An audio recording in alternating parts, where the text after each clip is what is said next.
Hello, and welcome to the ECR Retail Loss, Sell More and Lose Less podcast series. My name is Colin Peacock. I work with a community of experts and academics who are keen to share their latest research findings and best practices. And every week or two in this series, I'll be joined by one of those experts and academics to discuss some of the very latest insights from our meetings and discussions and research on best practices. This week I'm joined by Dr. Paul Chapman of the University of Oxford, and we're looking at the problem of shelf out of stocks, and we're looking at it in the context of huge backroom inventories, and we're asking the question, what would Toyota do if they were in charge of retailers' replenishment systems? Hey look, we did a session, part of our on-shelf availability working group, where we were looking at the replenishment process, and we were asking ourselves the question, what if Toyota and their Toyota production systems were to look at this, and what would they do with it, and where would they suggest improvements? You were able to share some data around just in time. We had some good contributions from retailers in the meeting. We had over sort of 70, I think, in the meeting, which is a great turnout. And most of these people were involved in the day-to-day operations of either a CPG business, or a retailer looking to measure, improve, monitor on-shelf availability and get the replenishment process right. So, we do these quick recaps to help other retailers who weren't able to attend just quickly get a flavour of what actually happened and what was discussed, and just asking you whether you had maybe 2 or 3 or 4 or 5 sort of maybe key learning points that you think retailers could take away from, and CPGs could take away from your and the session. Fantastic. No, thanks for the opportunity, Colin. I must admit, it did get me thinking after the session. So I have a few reflections. If I have too many, feel free to jump in and go, whoa there, fella, it's just supposed to be a summary. So things that I'll take away from that. One was the amazing community that ECR brings together. Like you say, there was not quite 100, but definitely more than 50 people. Yeah. The contributions from a variety of folk, I think, were really insightful, brought the ideas to life, and I think they enjoyed being part of the session, contributing very generously, as well as it gave other retailers, other CPG manufacturers, the opportunity to listen from what happens in practice. So that was great. So I felt my role was merely just to get a great conversation going. So credit to them. To cut to the chase, what would Toyota do? They've got this guiding philosophy, complete elimination of all waste. So I think if Toyota were a retailer, that's how they would look at their businesses and look at where waste exists, and waste in a really wide perspective. So waste as retailers know it, how much stuff are you throwing away? So particularly in fresh, we know that's an issue. They will be immediately after that. But they would also be looking at waste slightly more tangentially. If you've got too much stock in a store, that's wasteful. It's wasteful because it sucks up and holds working capital. And that's never a good thing.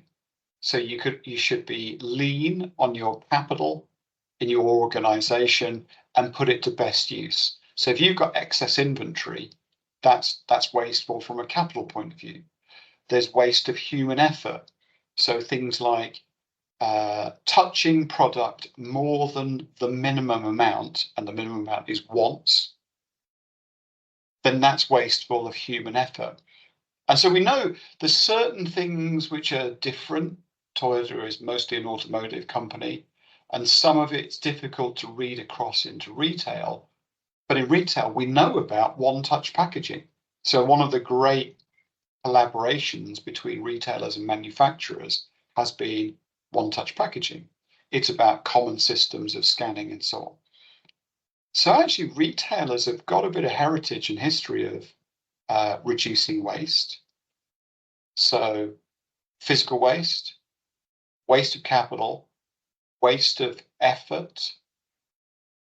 And then Toyota would just keep pursuing that all the time. So they will talk about some of their real concept, their kind of fundamental concepts that help them achieve this end goal. Apologies when it gets a bit kind of fancy pants and people start using Japanese words. Sometimes they help, sometimes they hinder. But one of them's Jidoka. So automation with a human touch. And so how do organizations go after that? If a mistake happens, if an issue happens, go after it, understand it, resolve it, so it shouldn't happen again. So prevent defects from ever being produced. They happen once, and then you go after it. And one of the ideas there, and it comes from cars, is you can't inspect in quality. And organizations tried that over the years. So the classic production line at a car company had the quality inspector at the end of the line, and they just found you could never inspect in quality. You could only build it in, which meant getting these super effective processes. Yeah, and we did hear something to sort of not contradicted it, but I think we heard every time when the human was involved in the loop, and it regarding replenishment and inventory, we kind of got the sense that made it worse. Whereas what you're suggesting with Toyota is perhaps it made it better. Automation with humans made it better, but somehow it doesn't seem to be working in retail. And coming to a topic that I know is close to your heart as well as your mind. So on-shelf availability and data and getting good quality data. So we know that when humans get involved with inventory accuracy, more often than not, they make it worse than better. So this is let's have automation, and with a human touch means using human insights to help optimize the automation. Okay. But then let's try and get the human knowledge into the process. So people observing the process, where does it go wrong, redesign the process, not interceding. So if I can use that quality example, you can't inspect in quality to a car. I've got a funny feeling the parallel is you can't improve stock record accuracy by going and counting a shelf and updating the stock record. It's too late in the process. You needed to have understood what caused that and eliminated the root cause. You can't gap check your way out of inventory record accuracy. Is that perhaps another way of saying it? Yeah, I think you've captured that really nicely, Colin. Yeah. You showed some data which sort of drew some interesting conclusions, certainly from your analysis around backroom inventory or inventory, the amount of inventory found in the back room, the amount of inventory found on the shop floor, and then this sort of metric around there was inventory in the back room that was not on the shop floor. I mean, what can retailers take away from that analysis that you did, do you think, and what should be the next steps?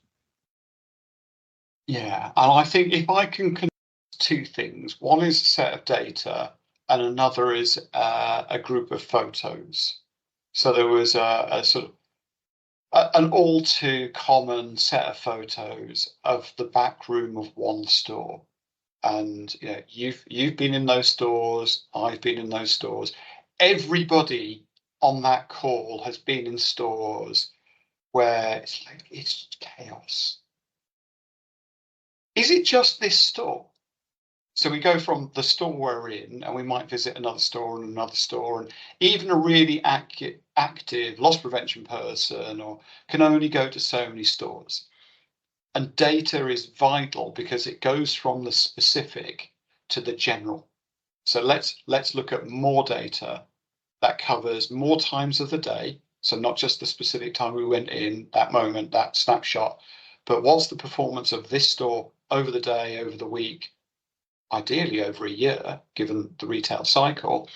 And then not just this store, but the stores in this district, or ideally the whole company. And so the more data we can get, the more we can start to explore hypotheses. Yeah. Right. So we go from a picture which says that's a heck of a lot of inventory in the back Brown of this boxes store. and Yes. That gorgeous, yes, manila, beige, brown. Two, let's have a look at the data. So what's going on? We should always just be a little bit cautious with data. What's the provenance of it? Where does it come from? What's the sample size? But that data was reflecting.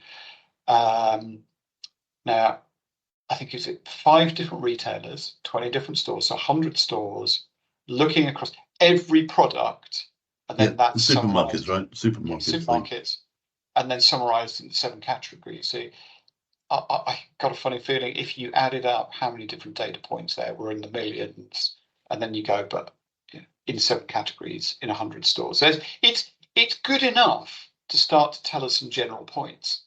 Like I say, when you start to look at that, we're looking at how much of the inventory is on the sales floor, because that's where it should be, because that's where retail customers, God love them, can come into contact with it and think, that's just what I need for my weekly shop. It's kind of what the game's all about. How much of it's there and how much of it's in the back room. Now, I've stepped away from retailing for a little while and enjoyed coming back, but that was not one of my moments of enjoyment, because I genuinely thought the industry would have moved on to see backroom percentages in the, as a minimum, high teens. So high teens, 15 to 20% in the back room, I was surprised by. But even more surprised by seeing some categories, it could be up to a third of the inventory or in the back room. Now, Colin, you've been around the bazaars longer than I have, and you do get out to a lot of stores. I thought we were starting to design stores without back rooms.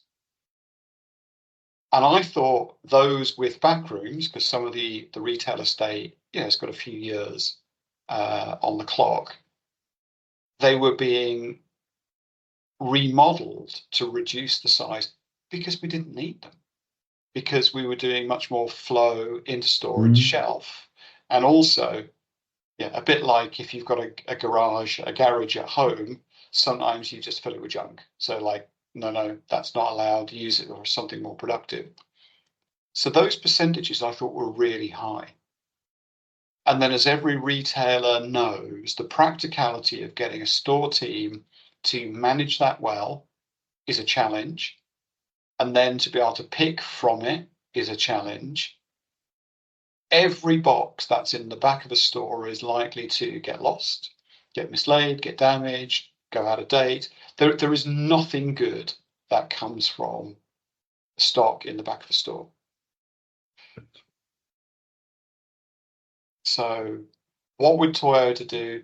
They would go after that with a passion to get one-touch flow from a truck arriving at a store straight through to the shop floor and then straight onto shelf, and getting that coordination and thinking through all the time the sequence, the case size, the frequency of delivery, all of those good things to eliminate waste, to get products back of store, onto shelf, freeing up working capital, reducing waste, reducing spoil, reducing damage, and increasing on-shelf availability. Because I think there's the other function there.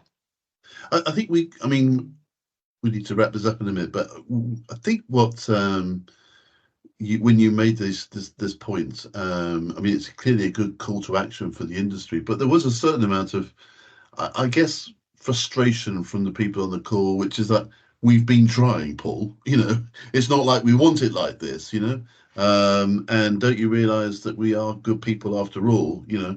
going after this goal. But so it's really, really tough. And so we do need to explore this absolutely more to sort of see how we could move towards that. And we did hear some retailers, talked about lower numbers than we'd seen. And you talked about teens. There was one retailer that shared how they moved from 12% to 6%. A really concerted effort around all the things you just mentioned, planograms, etc. Another one shared that it was down to 4%.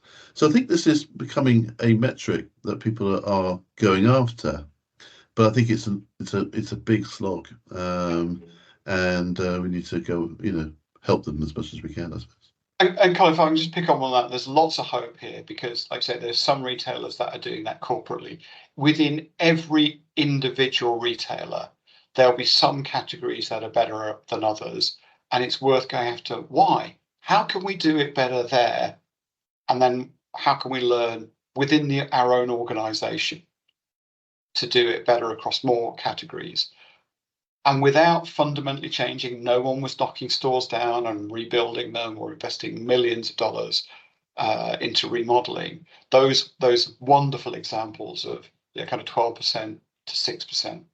Through just thinking it through, following it through.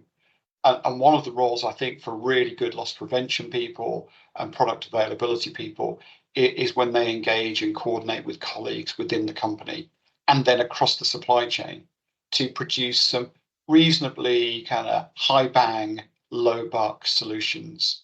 And again, the inspirational examples of the people who contributed on that call really illustrate how that's possible. Yeah, and I think some of it is definitely also bound down to mindset and the culture that an organisation creates. And I think that's something that was sort of an overarching theme around Toyota, around a culture of innovation and improvement, continuous improvement. Well, Paul, it was super for you to sort of host that for us and tee that all up. Really great that you're back with us at ECR and helping us with this. I think you're joining us with some of the other ones in the future, and we're looking forward to your continued engagement. So thank you very much for that, and we'll see you next time. Well, that's all we have time for this week. Thank you for joining us, and thanks to all the ECR retail loss community for the sharing of their knowledge, their research and latest learnings that ensure that we become truly a global platform for learning. My name is Colin Peacock. This is the Sell More and Lose Less podcast, and if you liked it, please subscribe so you automatically get all future episodes. And also, if you think your colleagues and friends might also like it, please ask them to follow ECR Retail Loss on LinkedIn and tune in to our next podcasts. If you didn't like it, then let us know and we'll try and fix it. Either way, see you next time. Thank you again.